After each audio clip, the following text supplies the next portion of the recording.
Hello, everyone, and welcome back to WABAN, which is the movie and TV show podcast where an expert on the subject discusses things with the average viewer. I am your host, Nim, and today I am joined by Light Yagami.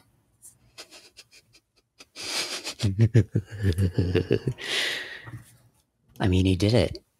He did it. He's done it. He's achieved his dream. Completed his goal. Mm-hmm. I might be too sad this episode. Why did this happen? Yeah, how are you feeling? Spoiler right now? alert. And you know, because I mean, obviously we always talk about spoilers, but you know, I'm just gonna say it right off the bat this time. Maybe we should start by saying spoiler alert other times. I mean, it's obvious. Like if we're talking for an hour about a TV show, we're probably gonna spoil it. But you know, still. Yeah, we're. If but you this came is like here without watching it, you're kind of stupid at that point. This is kind of like big spoilers, though. This is like big boy spoilers. Big boy spoilers. Yeah. So freaking Elle died. Elle fucking dies. Like why? Why does this happen? I was like during that scene, I was like, okay, Rem's gonna like not do it, or she's gonna be like, you know what? You're a terrible person, Light. I'm not gonna help you. I'll find another way to make Misa happy or something. I don't know. She's gonna like do something, but no, she did it. You were like thinking like the idealistic, you know, it's a TV show, it'll all work out way, but no. Well, yeah. Well, that and also I was like, okay, if Elle dies in the show. Mm-hmm. Like, I figured it would happen, like, closer to the very end. You know, like, the last couple episodes. Like, I didn't think it would happen when there's, what is it, like, 12 episodes left? Like, that's just so, like, he's one of the main characters. Like, he is, like... They just threw away half of their plot. Yeah. Yeah, that's the main conflict of the show is Light versus Elle. And now it's, like, Light won the conflict. So what's the conflict now? Like obviously, so like I mean, there's definitely things you could work with, interesting things that are still there. To fill 12 episodes, I don't know, but whatever, we'll see. But like I think there's definitely interesting things you could work with, like what happens when, because Light obviously wants to become like the god of this new world and stuff. Like what happens when he sort of people start to find out that it's him, because at some point he probably wants to like reveal himself and be like, I am the god of the world and whatever. But like, how is he going to get, like, what's going to happen when that happens? How's his dad going to react? Is his dad going to be willing to kill his own son? Is he going to be willing to kill his own dad? I don't know. Like, I think there's definitely interesting things you could work with for the rest of the show. So there's definitely interesting things to explore, but it just at the same time feels like, you know, it's like for 12 more episodes, like, I don't know. Yeah. I've told you many a time that a lot of people think you should just stop at episode 25. Yeah, I mean, we're not going to stop at episode 25. I'm interested to see, like, if the rest of the show is still good, just not as good, or if it's, like, as bad as people make it out. Like, because I feel like it could just be like people are like, oh, there's no Elle, therefore it just sucks. It's just horrible. Right, but like, there's there might still be some good aspects of it, some good things to pull from it. You're wondering if it's an Avatar movie or just the Great Divide episode. Right. Right. Yeah. It's like, exactly. What's the comparison there? Yeah. But yeah, I think that was an interesting decision to make. But like the thing is, at the same time, it's hard to be like that annoyed at it. Like I am a little bit like, come on. But at the same time, it's hard to be that annoyed at it because like it makes sense within the story that's what would be the logical conclusion with the setup they have. Like with the way they created the character of Rem, yes, she would kill him in this instance, in this and at that, you know, moment. So it makes sense, but at the same time, it's like why? Because like I wanted him to win, right? Okay, Light is definitely, I think, by the end, going to get some sort of comeuppance. Though he's not going to be like all like he's won this battle, he's won this war against L, but he's not going to win the war of that he's ultimately trying to do, which is like becoming the god of the world and whatever. Like I feel like there has to be some sort of like, I don't know, I could be wrong, but I mean, there's 12 episodes left, so I would assume so. Like if the rest of if he ends up winning his goals of becoming the god of the new world, then why do we need 12 more? Why would we need 12 more episodes to explore that? You know what I mean? Right. Because it's like he's already defeated his biggest obstacle. So I don't know. So it'll be interesting to find out what happens next. But yeah. But I guess the main premise of the story so far has been, you know, the investigation and this little verses that they had going, and now that's gone. And like we could go into like him building up his, you know, empire as Kira, or, you know, anything else, or him trying to, you know, make people like covering all his tracks basically. Yeah. But it's no longer the same show then, right? Because it's no longer the same feel. It's no longer the same conflict.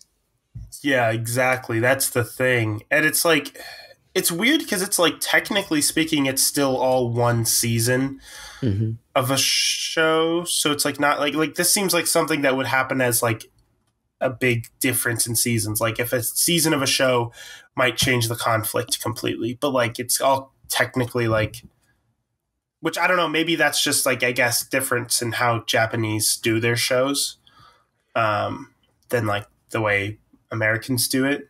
Right. I don't know. Yeah, I've always been very confused on how Death Note is set up seasons wise, because like everything always says it's one season.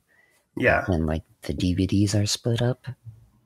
Well, also like and everything like that. They just up and changed the intro. Oh yeah, that I wanted to ask you about that. On like I think it's like episode 20 is when they change it. Maybe it's somewhere around there. So, yeah. And I was like.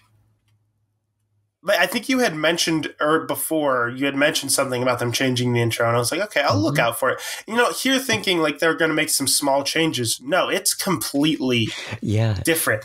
Like, I thought the last one was a little too upbeat and like action-oriented for this show. Right. Like, this one, it is extremely like more... It's like full death metal, yeah. It is full death. Like it just feels wrong for this show. Like it doesn't seem to fit. It's a meme that,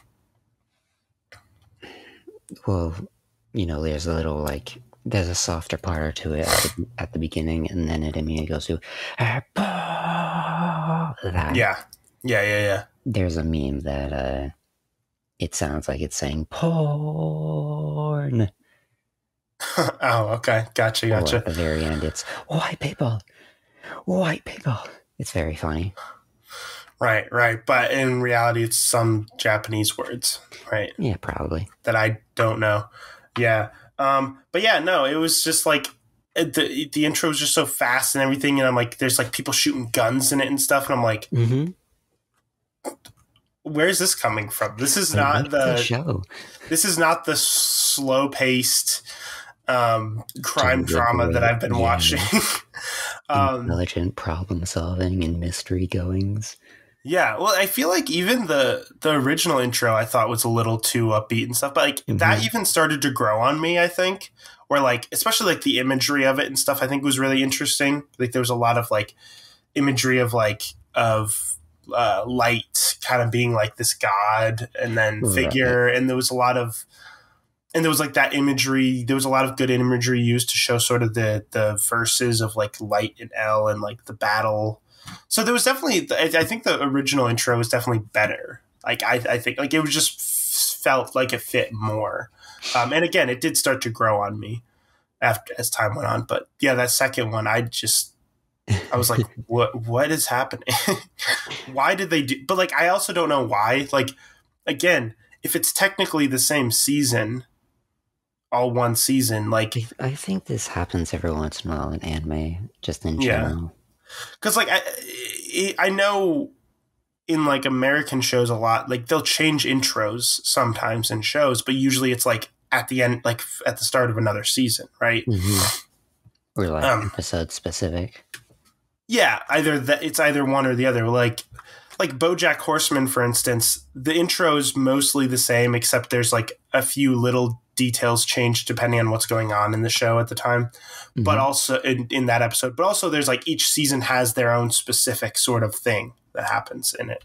So like each season, it kind of has there's a specific section that changes.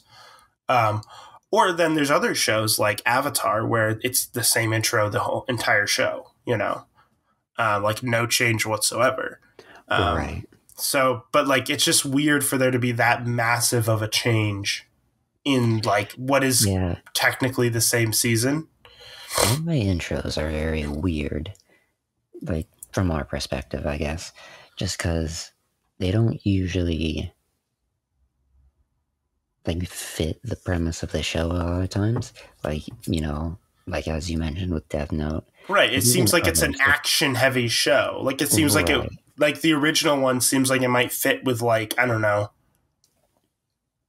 freaking like Dragon Ball or something, like something that's like more action based. Yeah, that happens a lot. Just because I don't know why they do it, or if it's just a theme now and they just keep up with it because that's what they do. Yeah. And it's right. Whereas like over in America, we tend to have like the intros tend to be pretty varied and like very unique depending on the show, like very like fitting for the show a lot of times. Yeah. I keep trying to think of examples, but I realize, I don't really remember a lot of the intros because I skipped them a lot. Because, yeah. I mean, if they all are, like, very similar, feel very similar, it's hard to, like, yeah. I mean, some of them are pretty good. But like, although there was all the one... ones that I actually remember can think of are, like, they actually do fit the show. Yeah. Like, the first few Attack on Titan themes, like, it's an action show. There's action in it. Wow. Yeah, right. But yeah, no, there was like one moment of the new intro that I thought I did kind of like. There was like, well, I don't know if I'd say I liked it, but it was kind of funny. It was like L sitting at his computer and he kept like turning around, and then every time he turns around, he's like eating more sugar and sugar like L does, He's literally constantly eating sugar, something sugar filled, all the time. Or just pressing more and more sugar cubes into his tea or coffee or whatever it is until it overflows. Where it's like, you having a little bit of tea with your sugar, like the tea real crunchy, don't you? Yeah, like crunchy tea. Yeah. But yeah, no. So yeah, these last, I think we watched 9 episodes this time. Definitely a lot happened. So I think before we were trying to figure out like what was going to happen with the, they were all sort of locked up. The characters were locked up and like they had forgotten, Light and Misa had forgotten about the Death Notes and stuff, what was going to happen. So most of these episodes is that like going on from there and seeing, and like for most of these 9 episodes we watched, Light does not remember until like the last few. Right. I think it's like the second to last one. Yeah, it was either episode 20. Well, it might have been at the end of episode like 23, maybe. I don't remember. It's hard to remember exactly, but yeah. So the entire time, and the entire time, like Rem is kind of in the background, like, what is Light planning? What is he planning? Right. And I was thinking the same thing. I'm like, yeah, what was his plan? So it's kind of a unique thing because at first Ryuk, was just hanging around Light and being like, what is he doing? Like, how is this going to work out? Well, you're asking the same questions as the audience, but now Rem is doing that. But for something completely different. Well, the thing is, like, Rem is very involved in this because she wants to make sure Misa's okay. But I mean, also she's the Shinigami who's attached to like the new guy who gets the Death Note, the businessman guy. I don't remember his name. So so yeah, that's sort of the main thing they play with. So it's interesting because it's like you kind of notice like because of this, it sort of diverts the investigation's attention towards this company instead of like away from Light, but towards this company. So I think that's part of what he wanted to do. You're right. Meanwhile, Elle is still like vaguely suspicious and being like, yeah, my deduction was right, but you know, they cheated me with superstition, magic, and everything, supernatural stuff. Now, Light is no longer Kira, and I'm mad about it, man. Yeah, the one scene he's just like, I'm depressed. Mm-hmm. Yeah, and he just chains himself up to Light.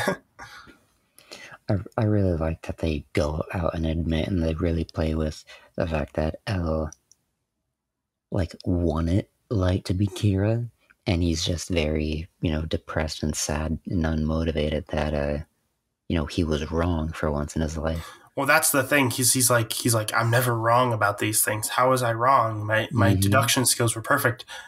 And the thing is, he was right the entire time. Like he was, but and Elle is even working under the assumption that he was right, and that he knows that he's just.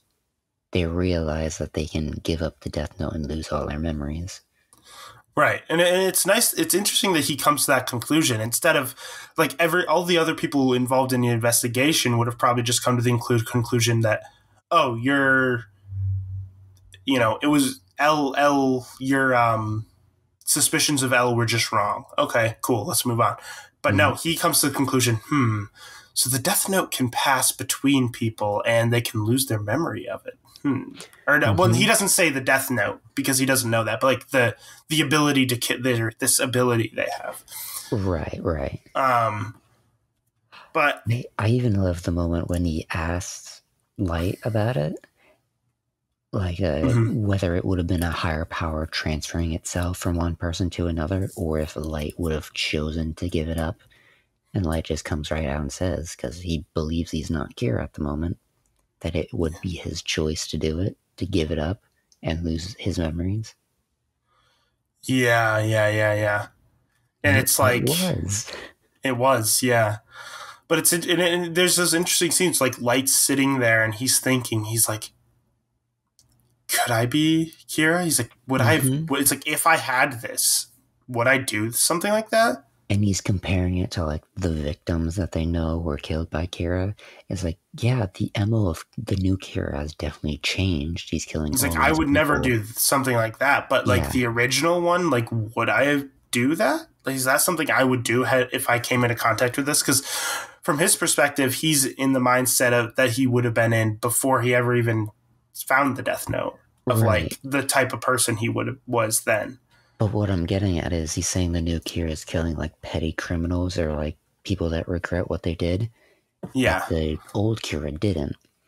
And he immediately goes, that's the kind of distinction I would make. You know, the old Kira followed my morals my ideals, closely. Yeah. Yeah, that's right. And that's kind of, yeah. Well, it's interesting because even when his plan comes together, he gets his memory back and everything falls into place. His plan fully falls into place. Everything goes as planned. His whole plan was done in a way to get rid of any suspicion of him and Misa being involved. Right. But it was Elle, like a drastic solution because you can tell that despite that, Elle still believes it, that it's them, no matter, like, because he still has that hunch in his head where he's like, I still think it is, because you notice as soon as they find out about like the 13-day rule, which was like the made up rule that they put in there, Elle's immediate thing is, let's test this rule out. Right. He immediately asks Rem if like, can they alter those rules? Does every Death Note have the same rules on it? And Rem says, yes, all of them have the same rules. But the problem is, you know, a few of those rules were made up, which was actually a really smart plan on Light's part to do the made-up rules. That was actually pretty smart to reduce any suspicion of him and Misa. Because everybody's like, oh, well, that, because of this 13-day rule thing, that pretty much proves that they're innocent because, they would be dead now if that was true, because they were locked up for however many days, But L's still like, and so he wants to test the rule. Mm-hmm. Sadly, they never get to do that test because, well, like I said before, he's so obsessed with the idea that Light at least was Kira at some point, and so he's, trying to prove that he's no longer trying to find who Kira actually is now. He's trying to figure out if Light is still Kira, or if Light could still, possibly be Kira in the past. Yeah, exactly. It's like, and that's the thing is, at the end of the day, he was always right. Mm-hmm. Then it's like, and like that, it's kind of sad because like there's that moment where he's like dying and Light is like holding him as he's dying, and Light has that like smile on his face, that just sinister, and I'm just like exaggerated smile. Yeah, I'm just like, fuck you. Like, it's a very good moment though, because like, it is. I was just looking up at him, seeing the smile, and just being like, "Yep, I was right. I got my confirmation. I've got the satisfaction of knowing I did my job. I got the answer. Yeah. I just couldn't tell anybody. Yeah, because and because it'll be interesting to see what happens, like with because Light is essentially going to become the next L. I'm guessing, right? Like he's going to pretend to be the leader at least, because he said he's like, we must continue our investigation. We'll find who did this. Obviously just playing the part. The information that we have, he seems like the obvious successor in the moment. Right. Well, L even said that to him at one point too. Like, and people were there when he said that, so they would be like, oh, well, according to L, you're the obvious successor. So I think they would even maybe agree to it as well. So, so I think that's what's going to happen. And with Light being in charge of the investigation, essentially, he can lead it in whatever direction he wants to steer away suspicion from him, or to like manipulate it. And he holds all the cards now. That's the thing, Right. Also, in order for him to have like a folly at this point, that something from outside of our perspective and knowledge needs to come in.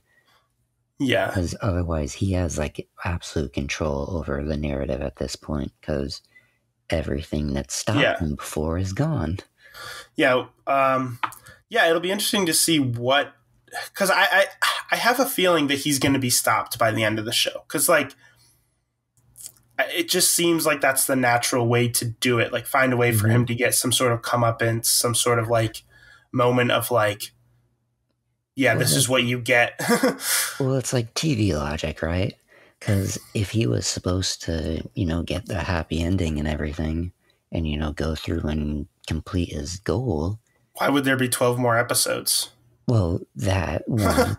And also, they wouldn't portray him as such a villain as they do. Yeah, exactly. That's the thing. That's the interesting thing about the show too, is like he's like the villain kind of, but he's also the protagonist. Because the protagonist is the character you spend the most time with, the character you get their point of view more than any other character. And in the show, that's kind of who he is. Right. The only character who you might also consider a protagonist maybe is dead now. So like, like he is technically the protagonist of this show, but he's also the villain. They push those boundaries a lot too, because they establish Light as the protagonist, right? Very first episode, it's about him. L is. Yeah. And then you realize L is a terrible person.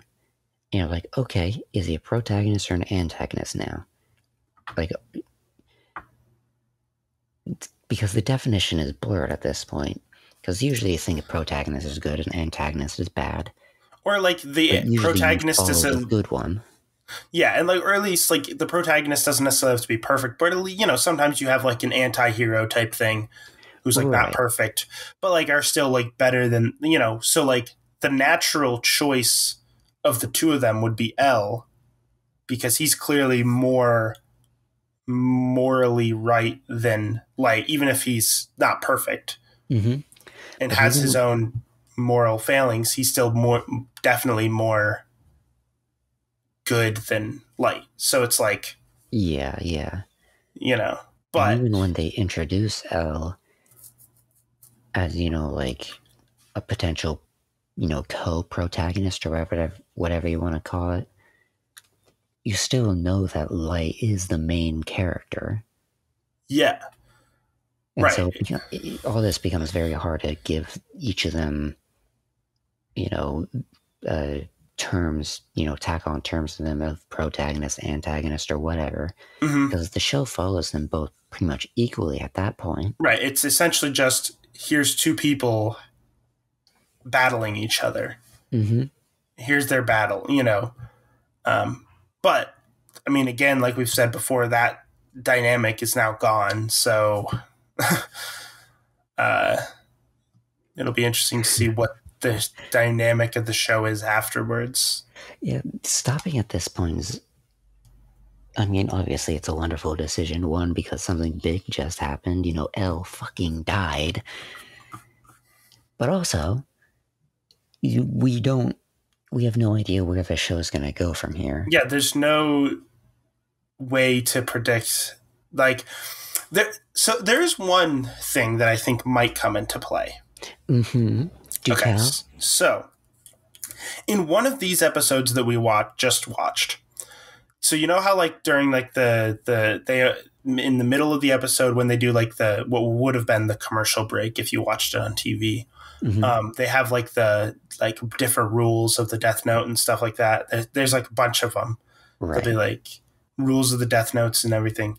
One of them was talking about if a Shinigami dies and they lose their Death Note. It said, first off, the Shinigami closest to them at the moment will gain the Death Note. Or in some cases, it said at the bottom, in some cases, it will be, the Death Note will then be taken back by the great God of Death. I think it said something like that, the great God of Death. And I was like, wait, so there's all these gods. This is the first time I've ever heard this mentioned. And I was like, there's all these gods of death, but there's like one who's above them all. Right. You constantly hear them talking about the big guy getting angry of them abusing the Death Note, or and then this is the first time.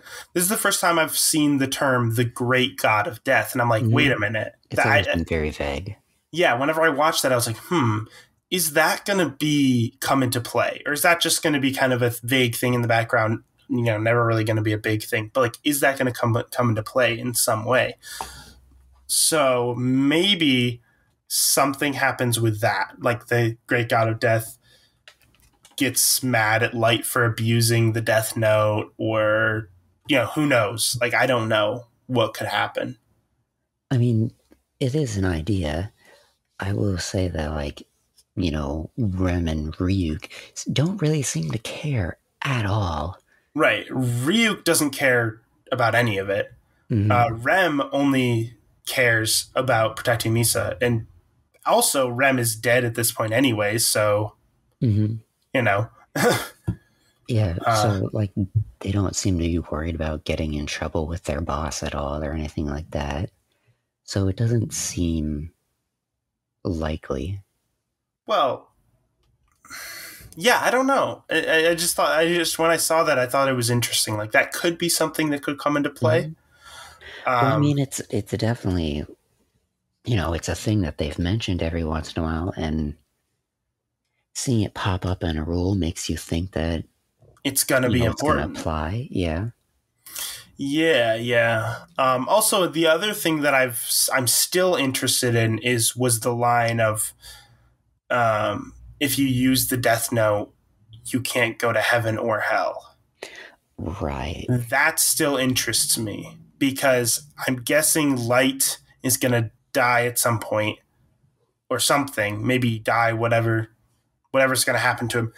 But he's not going to be able to go to heaven or hell, obviously. So where is he going to go? Mm-hmm. That's what's intriguing me. So there's definitely still threads that are intriguing me and causing me to be interested in what the show's going to be, what's going to happen next.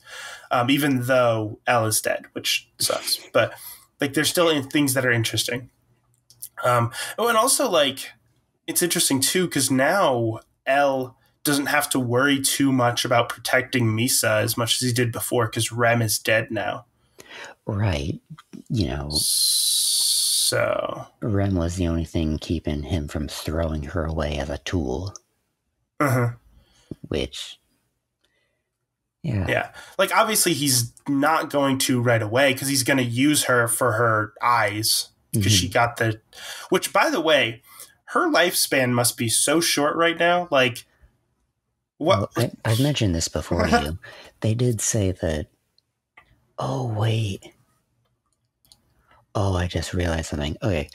So, Rem knows how to kill a Shinigami because she watched a friend kill someone for Misa, right? Yes.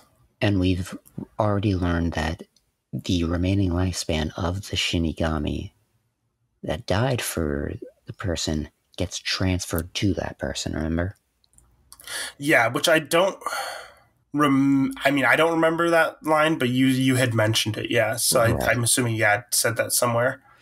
So Misa probably had a potentially absurdly long lifespan, which was then cut in half from her deal with Rem, and was then cut in half again because of her deal with Ryuk. But now Rem killed someone for her, so Rem's lifespan is now Misa's lifespan. Added on to Misa's lifespan. Supposedly, yeah. That could be the case. So she probably still has a huge lifespan. Potentially, yeah. Cool, because I was thinking of it from the perspective of like, okay, let's just say for I was thinking from the perspective of like, let's just say, for example, her lifespan is 100 years. You cut that in half, that's 50 years. You cut that in half, that's 25. That's pretty young, that's not too far off. Right. But I mean, you could be onto something too. But yeah. We will see what ends up happening with that. But yeah, no, but that was the thing is like now, because before Light had to worry about how he treats her because he's like, oh, I don't want Rem to like come after me. But now she's dead, so there you go. But again, he's going to keep her alive as long as he can, probably to use her for her Shinigami eyes because he doesn't want to cut his lifespan in half. Yeah, so that's interesting. And also, like, she is like the definition of like total simp. Oh yeah. Yeah, definitely. Like, I just like she's just she's also kind of annoying, not gonna lie. But that's whatever. It's a very Japanese thing to just have somebody like obsessed with somebody, like their romantic interest to the point of insanity. Yeah. I think I've heard that that's like a typical like anime trope. Yeah, most of the time it's called a yandere, but that's usually when they will kill for a person, and sometimes they will also kill the person. So, well, yeah, she would kill for the person, but I don't know if she would kill the person. So, oh no, definitely not. Right. She wouldn't kill Light, but she would kill for Light. Yeah, she has killed for Light. I'm pretty sure. So, yeah. So, yeah, I don't know. I'm just at this point where it's like, just who knows what could happen next? It's just weird. There was something else I was going to bring up too. Oh yeah. So there was a moment where, so like Rem died, obviously, turned into a pile of dust. Mm-hmm. He goes up and takes her death note, obviously to make sure that nobody else finds it. He doesn't want them to find any other death notes. Right. But like, so now there's like 3 death notes. I mean, obviously Ryuk has a death note, but like not 3 death notes that are not in possession of a Shinigami. So, because Light has that one, there's the one that the investigation has that, Light's in charge of the investigation, so he can pretty much probably use it now. And then obviously the one that Misa has. So there's like, I don't know. I just found that interesting. I don't know if that's like super important or anything, but it's just interesting. So the one death note they have as like evidence, right? Right. But now Light has Rem's former death note, which they don't know about because he didn't let anybody see it. So now he has one that nobody's keeping track of. Yeah. Well, because they assume there's at least one more out there. Mm-hmm. But now there's technically 3 altogether. But 4 if you want to count the one that Ryuk has, but but like not going to come into play. Well, right, because that's one that a Shinigami has possession of, so that's just kind of different, I think. But it's just interesting. Well, yeah, because that means now he has a separate death note that he can use without them knowing. Knows about, so he can just continue using, and like let the investigation keep the other one as like their little investigation evidence or whatever. This is also reminding me the flashback of the Rem and Ryuk and Light in the forest passing around the death notes. Oh yeah, that's right. I mean, I don't think it ever like comes out right and says the purpose of that. Do you remember if it does? Because I don't actually remember. So I think it had something to do with, so basically he wanted to make sure.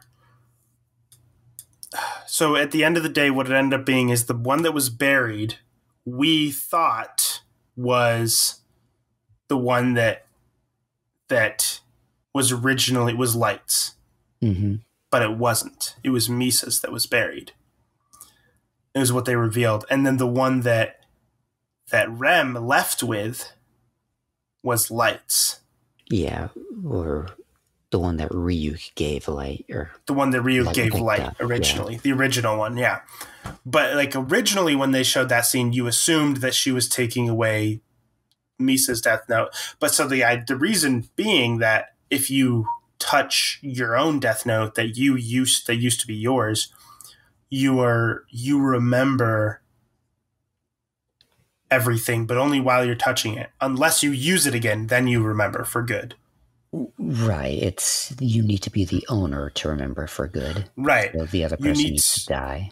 Right, which is why when Rem touched Misa's hand with a piece of paper, she didn't remember. She could see Rem, but she couldn't remember because that wasn't her original death note. But when she unburied the death note and pulled it out, then she did remember because that was her. So there was something about them passing it to each other to like pass like the technical ownership of it. So like the one that was originally Light's that Ryuk gave Light ended up getting passed ownership to Rem technically. So Rem had the ability to give it to whoever she wanted to, which ended up being the business think it was guy. A whole thing about making sure that he gets all his memories back. Yeah. And not just remembering, I remember Ryuk, but I don't remember Rem or any of that. Or just making sure that everyone gets the right death note back, maybe? Yeah, it was a whole... Yeah, I don't remember... It was a little confusing because he's like, you pass this to you pass this to... Like, they're just passing them around like, there we go, now I pass this. And then he's like holding one with like a cloth or something so that he doesn't touch it. Like, there was a whole... I don't know. Either way, the plan was set up so that the death note that was originally his was the one that Rem took and gave to the business guy. and the one that was originally Misa's is the one that was buried. So that's ultimately what it ended up being. Mm-hmm. So, yeah. And speaking of having to kill the owner in order to regain ownership, right? Like when he first gets his Death Note back, you know, he screams out as he gets his memories, and L's just like, what's happening? You're just looking at him. Oh, and yeah, that's suddenly, or Light is suddenly very calm. It's like, I'm gonna, you know, check these names with all the deaths. But L is still very suspicious, like, what's going on? Like, I suspect this guy was formerly Kira, now he got the Death Note back and he's screaming. Like, yeah, that's not the reaction that everybody else had. The he says, he's like, oh, I suppose that is a proper reaction to seeing a monster, but in his head he's really thinking like, no. Like, no, this isn't quite right. And then just I love the idea that, you know, he modified his watch in order to, because like he knows that he's gonna wear that watch. He always wears that watch. But he has that little compartment in there to write down the name without anybody noticing. And he has a little thin needle specifically so he can do it in blood, too. Mm-hmm. Which, I mean, you could have kept like a mini pen in there, but, you know, whatever. But yeah. Which one of the rules previously stated, I remember, was like, you know, as you can write the names in anything, whether it's ink, blood, or anything, you know, as long as it's legible or something like that. Yep. Yeah. And he specifically did that knowing that he wouldn't be able to keep his memories unless he kept holding on to it until the owner dies. Yeah, and then he becomes the owner. Right, because he was the previous owner. Yeah, exactly. So he did it. And I was interested in this because he finishes writing, there's like the heartbeat sound effect, and then, you know, stuff goes through, and it's like this very dramatic and slow moment, and then like goes, this is the longest 40 seconds of my life before finally he dies. Yeah. I went back to check to see if it was actually 40 seconds. It's pretty damn close. Like, shockingly, it is close, but they do a great job of extending it out. They can't feel long. Mm-hmm. Yeah. That's actually really cool. Huh. Yeah, I think he finished writing it like between like 9 minutes 20 seconds and 9 minutes 5 seconds. Mm-hmm. And then the guy actually died. Like, latest, I think it was like 10 minutes 10 seconds. Yeah. So it's not too far off. Yeah. That's cool. Yeah, interesting. Yeah. Not gonna lie, that guy was kind of dumb. Oh yeah, he's terrible. He was not good at keeping his identity a secret. Mm-hmm. Well, okay. The first mistake he made was making it known that one of the 8 board members of this company was Kira. Mm-hmm. So you're immediately like, and he's thinking, oh, these people are all going to be on my side. They're all going to, nobody else is ever going to find out. But like, you literally just narrowed yourself down to like one of 8, like right then and there. You've taken yourself from like anybody in the world, or at least anybody in this like huge city, down to, let's roll a D8 and figure out who it is. Yeah, exactly. I'm just like, dude, like you think you're so clever and smart with this, but like you're you're an idiot. But yeah, and then he was panicking. That's right, and he was trying to figure out Matsuda's real name. And then he got the Shinigami eyes. That's right. Yep. Because he was so desperate. He's like, half my lifespan. He's like, well, if they catch me, then my life's pretty much over anyways. So might as well do it. Mm-hmm. And the entire time he's going through, like, he says a few things about how suspicious this is, but he, it's like, no, I have no choice. Like, I need to kill him because. Well, I thought it was so interesting though, like the way, like everybody is watching because obviously the car has been like bugged, right? Mm-hmm. And like has a camera in it. and they're hearing him just talk. Who's this Rem that he's talking to? What's going on? Like, and like Elle is sitting there like, maybe Rem is a Shinigami. Like, just a little thought in his head, because he's like remembering that, you know, Shinigami love apples, and he's remembering like the Shinigami thing before, you know, like he's remembering little things, and he's like, maybe they are real. Like, like all the stuff that he thought was just Kira and the second Kira just messing with him, talking about Shinigamis, or just talking in code so that nobody can understand. Like, maybe it's true. Maybe it's literal. Well, yeah, because they're saying, like, what's the deal that they made? He said, I'm going to make the deal. What? And then, but it...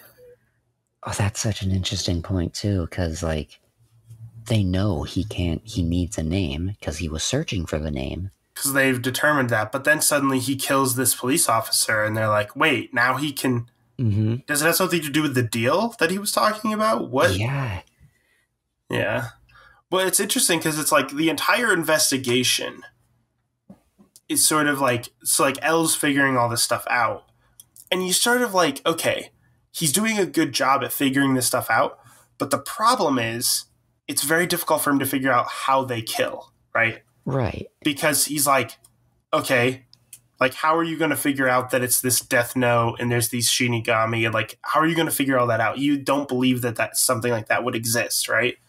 Like, so I'm like, as soon as he figures that out, it'll make the entire investigation come together. Every piece that has been missing will all come together, and he'll be able to figure out exactly, you know. Right. Like, that's what I was thinking. I was like, this is all because his main limiter is that it's, you know, beyond logic. Right. And the only tool he has is logic. So he needed to get his hands on a notebook and understand exactly how they work and what they do in the situation in order to figure anything out. Well, because he's definitely very much the type of person who's like, he needs evidence to believe something, right? And if he holds the note in his hand and he sees a Shinigami right there, and he sees all these names in the notebook and sees reads the rules and stuff, that's enough like evidence for him to be like, okay, yeah, this must be true, right? You know, and if this is true, this causes the entire thing to come together and makes the whole investigation make sense. Right, because he only has the foundation that he needs to figure out everything. And if it weren't for the fake rules that Light had put in, it would have all clicked right then. It would have all come together right away, pretty much. But yeah, it's interesting to see, like, I don't know, that's just, I think, the thing. Because, like, I mean, the thing is, up to this point, nobody knows about Shinigami and Death Notes and stuff until these last few episodes.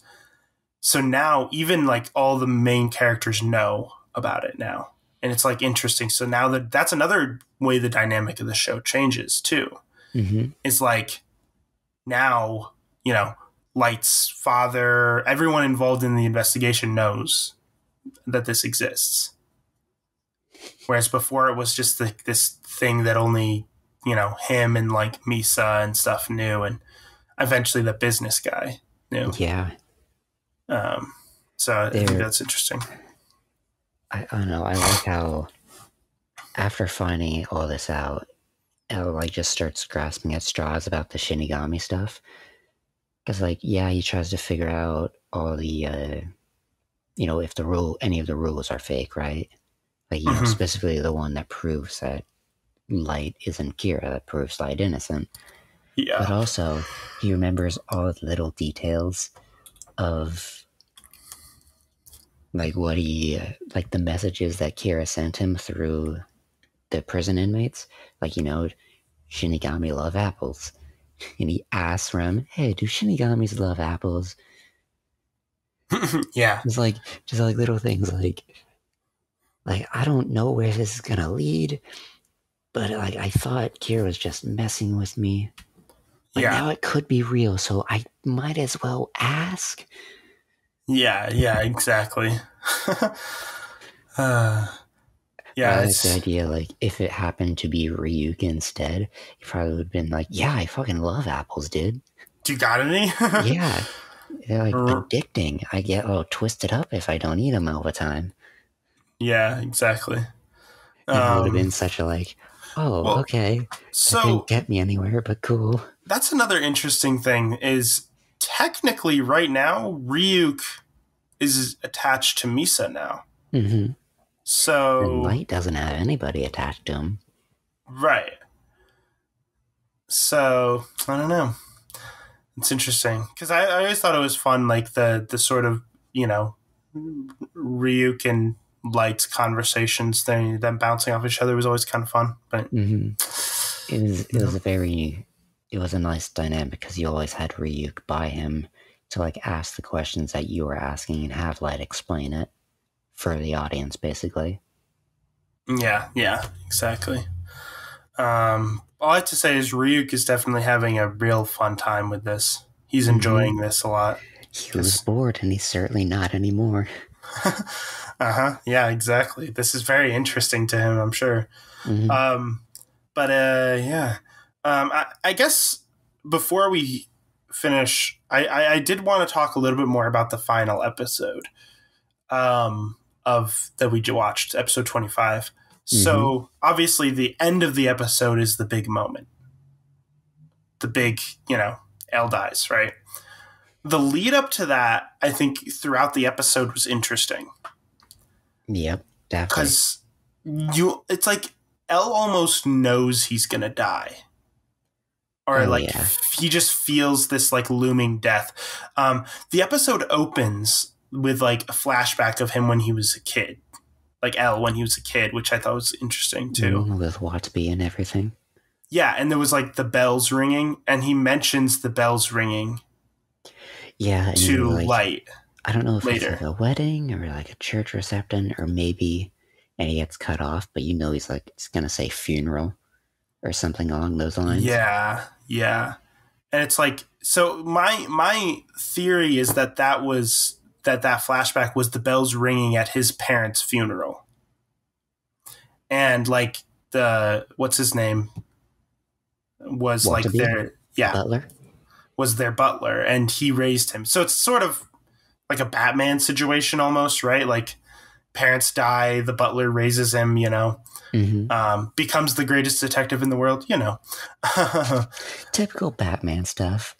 Well, technically becomes the top 3 greatest detectives in the world, which I thought was hilarious. You're like, what about, it's like they said they want to find out about, like, what's his name, wants to know. And he's like, yeah, that's just a bluff because he's like,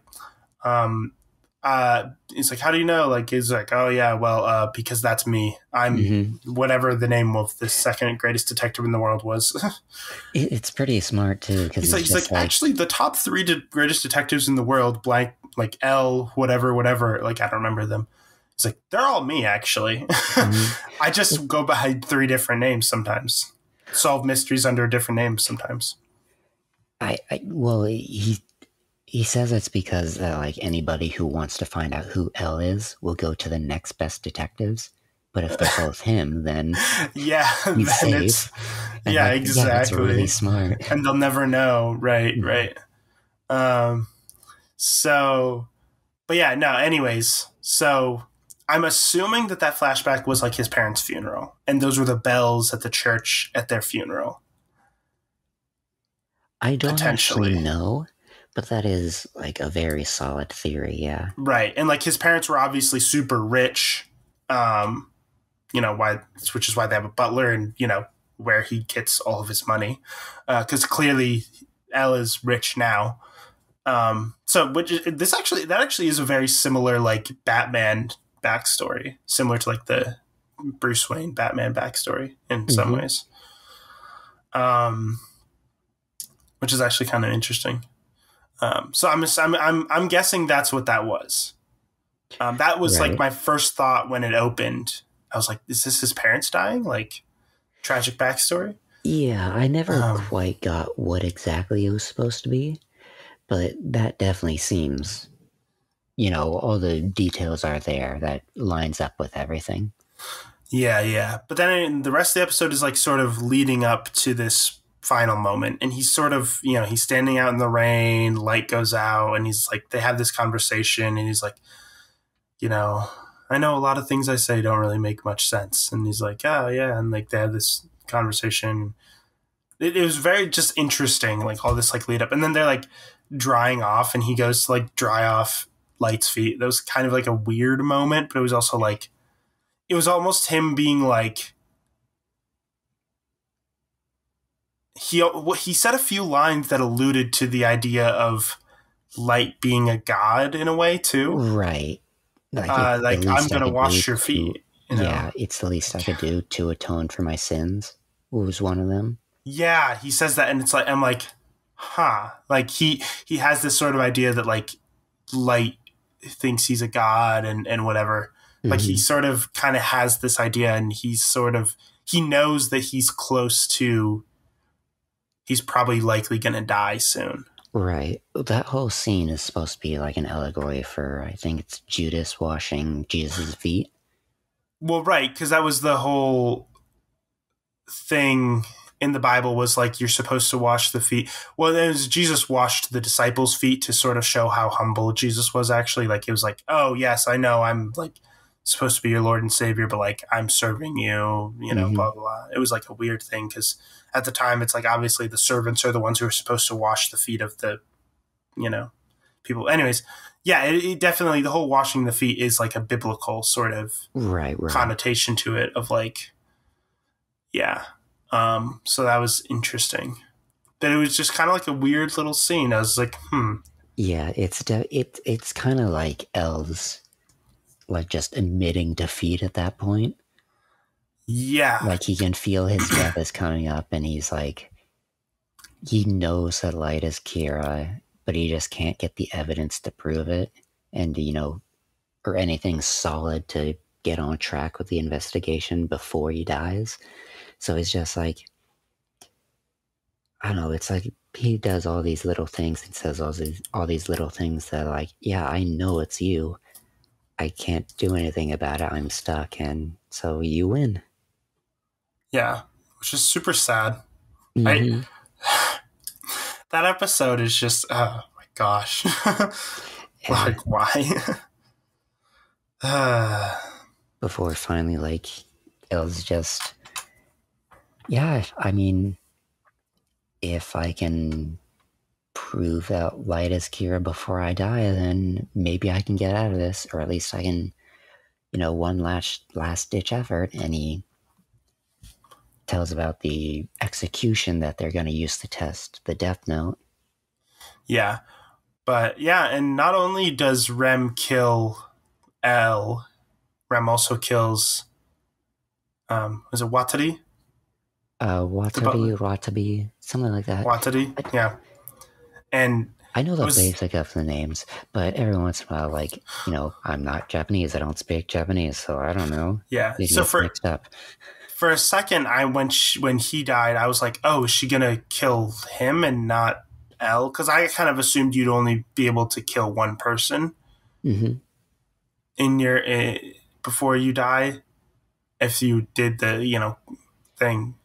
But she had enough time to write both names. I think, like, just barely enough time to write both names before. I don't actually know if, like, the butler counted towards that. Maybe. It might have been just like a thing like a... Well, I would think so, because I think both killings were done out of the love for Misa and trying to save. So I would think both would. But I'm thinking maybe, like, you know, you have probably a few seconds or so before you die. So you probably have enough time to write one last name, I'm guessing. You know, and like no matter who writes it, if somebody writes a name in the Death Note while picturing somebody's face, they're going to die. Like it's, you know, they, you know, so she had enough time to write it down. Because it showed a shot of her writing really quick. She was like she was trying to get it down quickly, you know.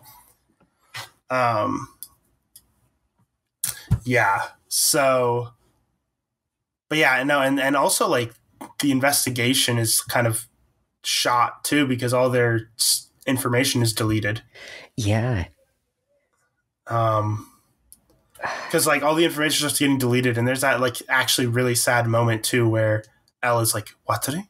Like he's like you could tell he's like genuinely worried, like because that's probably like, you know, the guy who, you know, who I'm assuming ever since his, you know, based on this backstory I thought of earlier that I think is probably true.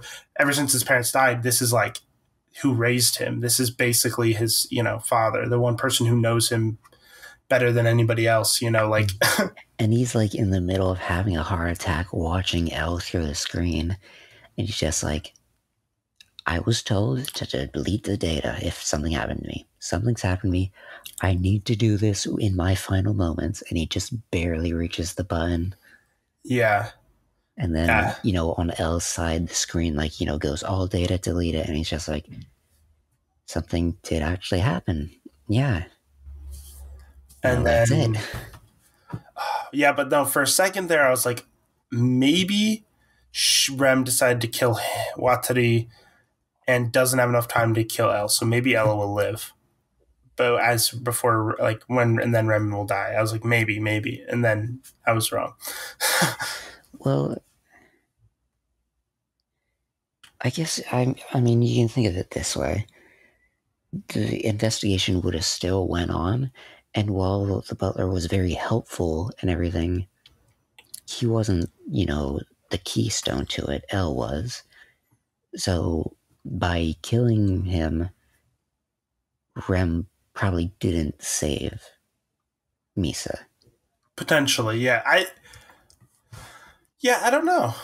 I don't know what like it actually like what the actual thing is, like how it actually goes, but that's interesting. I don't know. I mean, you'd also argue that Rem could have just killed Elle first, and then, you know, everything else would be fine and nothing would be different. But, like, you know, I don't think Rem knew that the Watchery would like erase the data, so she didn't specifically do it because of that. Yeah, well, that's the other thing. Is like I don't how much do are Shinigami able to know? Because like they can sort of go anywhere they want, right? In the world. So like how many like private conversations are they able to listen in on? How many, you know, if they're while in the human world, they're kind of able to travel right as they please, right? For the most part. Rem, you pretty much have a track of her the entire timeline. She's either on, you know, following Misa, following the new Kira, that weird business guy, and now she's following around Light. Yeah. I don't know. It's just interesting to think. I don't know. It's just interesting. It might have just been her, like, trying to make sure that if she was going to die like Light planned, that might as well actually work. So, you know, get both of them so the entire investigation falls apart. Yeah, exactly. Yeah. The top 3 greatest detectives in the world all died at once. With the death of just one man. The death of just one man. I wonder what his real name is, because they never say what his real name is. Like because he gives them the name was it Ryazaki? But that's definitely not his real name. Right. So yeah, you and everyone else that watch this anime, yeah. Like this, so that I'm assuming they never reveal his real name. Not in the anime, no. I don't think so. Yeah. But it might come up in the manga or something. I'm not actually sure. Yeah, because obviously the only person who knows his name is obviously the Shinigami because they can see it. But also Watari knows his name. So it's just interesting. But yeah, anyways, yeah, we could probably get ready to close now. I think that was definitely interesting. Do you have much more to say about these episodes? I kind of feel like I'm forgetting something, but I can't remember it, so nah. Yeah, I don't know. Matsuda is kind of an idiot. I can say that. There was that episode about him. But it ended up working in their favor anyways, so it ended up actually being good. Oh my gosh. But yeah. Anyways, we could probably be done. We've been going just over an hour, so we're at a good time anyways. Yeah. Anyways, thank you everybody for listening to our discussion on Death Note. This is our third video. Next 2 weeks from now, we should be able to finish Death Note. There's 12 more episodes for us to watch, so yeah, we'll talk about that in 2 weeks. Next week, we are going to be talking about a movie. We discussed this beforehand, and we were thinking because it's sort of October, when the episode comes out, it'll be past Halloween, but close enough to where we were like, we should do some sort of horror movie maybe. So I was looking through different lists of classic horror movies and stuff. I decided it's a movie I've seen before, but like 3 years ago when I did a video like reacting to 10 classic horror movies on my YouTube channel. The movie is The Thing from 1982 with Kurt Russell. So yeah, that's what we're going to talk about next week. The Thing, pretty good movie actually. So yeah, and then the week after that, we are going to talk about Death Note again. Finish Death Note, and we actually do have plans for what we're probably going to talk about the week after that, which is most likely the Netflix live-action Death Note movie. So we'll be interested in seeing how terrible that is. I mean, my thought process is we talked about all of Avatar, and we also watched the live-action Last Airbender movie. So, like, I feel like, we got to do the same for Death Note, right? We got to... I mean, it makes sense.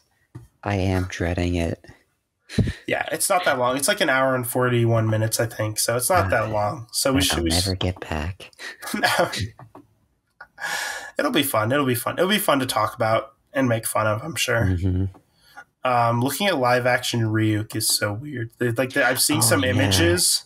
It just looks so weird. Well, because we're so used to seeing him as just like a goofball, but he actually looks pretty scary in that. In the live action CGI version of him. Yeah. It's really... That's William Dafoe, right? Oh yeah, Willem Dafoe is Ryuk, that's right. I mean, that's pretty cool casting, I think. I think he could be cool as Ryuk, maybe. Willem Dafoe's fun.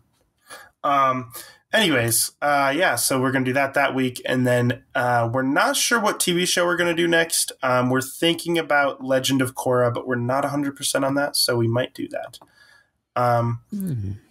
Anyways, thank you for listening. Subscribe to the WABAN YouTube channel, actually. I'll leave a link in the description to that, so you can check that out. We're going to be, at some point soon, I'm going to start posting the podcast on that YouTube channel. And we're also going to have some gaming videos coming up there soon, hopefully, probably, once we get them rolling. It's been hard to sort of, get everything rolling, but we're getting there. We're getting there. So definitely subscribe to that. Check that out. I'm going to be playing Portal and Portal 2 for the first time. Those will be some of the first videos uploaded there. And Cub is going to be reacting to it. So, and sort of helping me along the way because he's played it before. Just to support whenever you need it. Yes. Which is probably a lot. Because I'm bad at video games. Wabag. We are bad at video games. Or no, we are bad at games. Yeah. Wabag. So yeah, definitely check that out. You can expect a new episode of WABAN of the podcast every single Saturday at noon Eastern Standard Time. And there's multiple different locations you can listen to it on. Pretty soon I'll start putting it up on the WABAN YouTube channel. It is also available on multiple different audio platforms, that being Spotify, Anchor, Apple Podcasts, Google Podcasts, Breaker, Pocket Casts, Radio Public. I think that's about it. Yeah. So, yeah, you can listen to it on all of those, whichever one you prefer. So thank you for listening to WABAN. I've been your host, Nim. And I'm Cub. Goodbye, everyone.